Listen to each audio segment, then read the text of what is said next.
বজ্রপাত শব্দটি শুনলে আমাদের মনে বেজে ওঠে এক বিকট শব্দ। একটা ফ্যাক্ট জানেন কি, বজ্রপাত কিন্তু আগে হয় এবং শব্দটা পরে হয়, কারণ শব্দের চেয়ে বিদ্যুতের গতি ঢের বেশি। এক্ষেত্রে একজন মানুষের উপর যদি বজ্রপাত হয়, সে ওই বজ্রপাতের শব্দ শোনার আগেই মারা যাবে।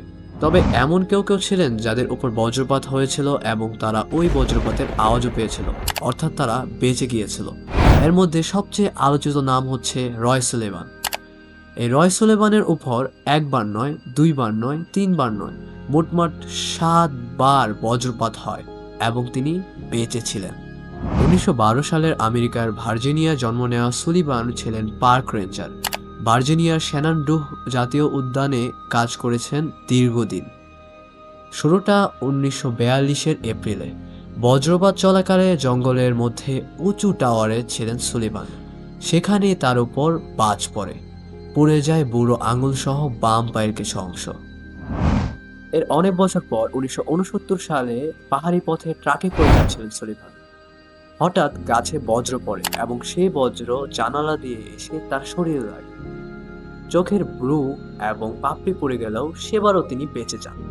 এর পরের বছরই বাড়ির উঠোনে কাজ করার সময় বিদ্যুতের ট্রান্সফরমার খুঁটিতে বাজ পড়ে, কিন্তু এমনই ভাগ্য তার, প্রতিফলিত হয়ে সুলিভানের বাম কাঁধে এসে পড়ে সেই বাজ। 1972 সালে তার অফিসে তার মাথার উপর সেই বজ্রপাতটা পড়েছিল। আগের ঘটনাগুলোতে বিচলিত না হওয়া সুলিভান এবার ঘাবড়ে যায়, কেননা সে যেখানেই থাকুক না কেন বজ্রপাত তাকে ঠিকই খুঁজে দিচ্ছে এবং তার উপর পড়ছে।